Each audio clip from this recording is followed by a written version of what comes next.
plaža u Pattaji. Netko je u komentaru tražio da snimim Beach Road. Ne pada mi na pamet hodati cijelu plažu, jer je nekih 3,7 km duljina.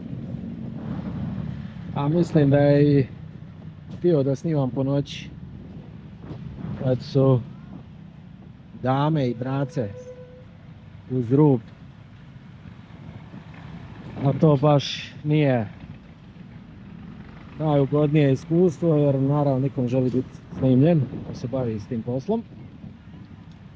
Pa onda to nećemo raditi večeras. Ali mogu snimiti malo po danu ovako kako izgleda i par stvari objasniti kad je najbolje doći u Pattaju, kada je najbolje, gdje je najbolje odsjest. Pa što se toga tiče, čak prvo da provjerimo, evo sad je nekih 16:54 i vidite temperaturu 31 trenutno, vlažnost puno bolja nego van sezone, znači 50%, što je pjesnik htio reći, pa da je sad, ako vam vrijeme igra veliku ulogu, sada je najbolje vrijeme, jer nema toliko vlage u zraku, pa ova velika vrućina nije tako strašna. Noći su jako hladne, 22 stupnja, bez te vlage i stvarno je lijepo vani iza ponoći. Međutim, sve dobro ima i svoje minuse, a minusi su recimo cijene. Svaki hotel vam ima dvije, kao i kod nas, sezonske i van sezonske cijene. E sad, nije to nešto dramatično, 3 eura po noćenju skuplje, ali nakupi se 3 eura po noćenju, malo skuplja negdje hrana, ne svugdje, malo skuplja negdje cuga, djevojke, tako da se nabere. Tečaj recimo isto je bitna stavka, jer recimo trenutno za 100 eura dobijete nekih 3700 bahta, dok recimo kad sam bio u 9. mjesecu za 100 eura sam dobio 3900 bahta. Tako da vam je to na 100 eura 200 bahta, 5 do 6 eura, ako potrošite 2000 eura u 9. sad ćete potrošiti 2100 za iste stvari. Dakle, sve to malo pomalo akumulira se i nakupi, ali nije bez razloga ovo high season, prosinac, siječanj, veljača, dakle 12., 1. i 2. jer je vrijeme tad najbolje, svi su tu, gužve su velike, tako da ono što su vam želje i preference, po tome birate kada ćete doći. U 5. mjesecu, prije nego što će početi kišna sezona, cijene su skoro pa najniže, međutim vrućina je zastrašujuća sa tom velikom vlagom u zraku, 5., 6., 7., 8.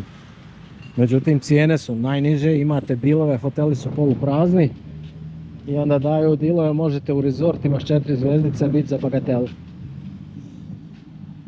Tako da sve ima svoje. Ok, što bi vam još mogao bitno reći, smještaj. Dakle, moja osobna preferenca je Soi Bucao ili Buacao, ko zna kako se izgovará, nebitno. Ovdje ću negdje sad ubaciti mapu kad budem montažu radio.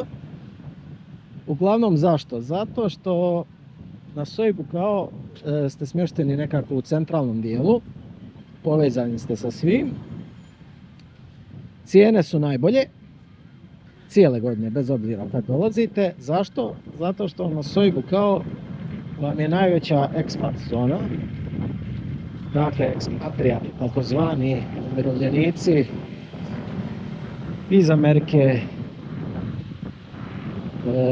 Kanade, UK-a, Njemci, Australci, uglavnom cijeli zapadni svijet.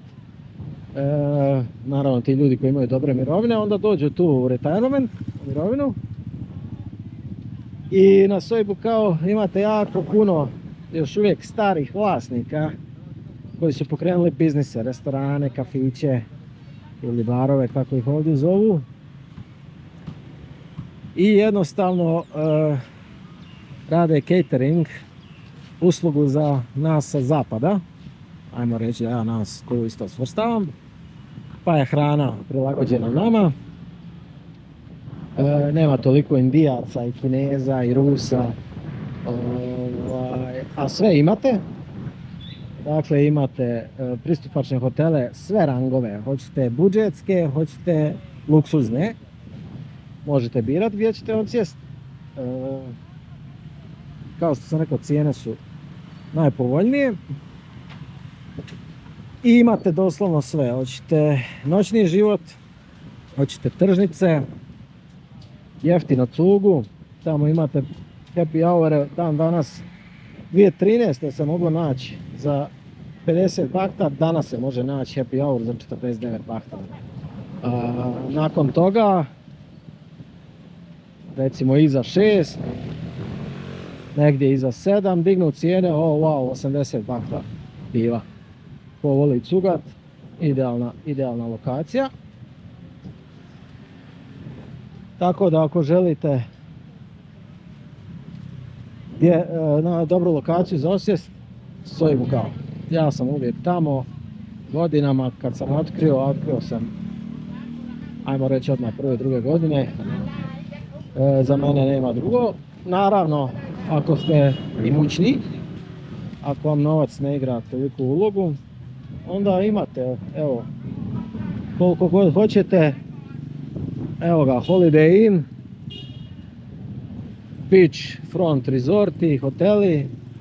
Siguran sam da ćete naći nešto s pogledom na plažu. Mene to previše ne interesira u životu. Ovdje po danu imate, kao što vidite, ležaljke za iznajmljivanje. Još jedna stvar u kojoj nisam ekspert. Ne znam koliko se plaća, mislim da je 200-tinjak bahta za dan. Dakle, nekakvih 5-6 eura. Međutim, kupanje ovdje vam definitivno ne bi preporučio. To znam. Rijetko kad ćete i vidjeti neko da se kupa. Jer svi ovi hoteli sa ove strane navodno ispuštaju ovamo. Sad ja ne znam, evo, obnovili su plažu, stavili su novi pločnik. Plaža je jako čista, vidite pijesak. Fini, sitni, čisti oni to održavaju. Međutim, kažem, ja u tu vodu ulazio ne bi. Ako vam je do plivanja, kupanja, sad se ovdje ne vidi od ovih suncobrana, ali imate jeftin brod dole kad dođete do Walking Streeta, imate mall, pier, odakle brodovi idu preko na otok Koh Lan, Koh Chang, mislim da se zove iza, isto nekakva bagatela. Jeftino vas prebace tamo, imaju isto prelijepe plaže, tamo se lijepo zakupa, tamo sam bio. Ono što trebate znati da je voda ovdje jako topla kad uđete, dakle voda je temperature zraka i toplja, tako da nema nikakvog privikavanja kod ulaska u vodu, ali isto tako se nećete ni rasladiti previše. Tako da, toliko o tome. Što se šetnje moje ove današnje tiče, dolazim sad do Soj Siksa.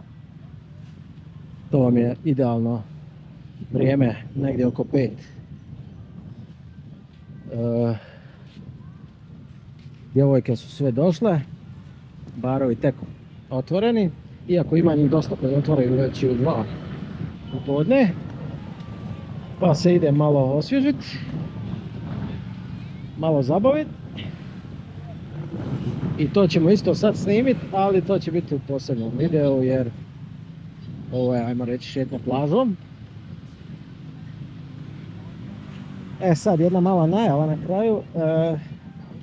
Snimam cijeli ovaj put od početka, imam videe u arhivi koje ću uploadat nakon godišnjeg. Ipak je ovo godišnji, ne da mi se sad raditi montažu, niti imam vremena previše. ali bit će naknadno. Savjeti za snalaženje, gdje, kako, što, kada, uglavnom, ako vas to sve zanima, pretplatite se naravno na kanal i pratite me jer bit će toga puno. To je to za sad, evo ga, idemo u Soi 6 pa ću pokrenuti drugi video.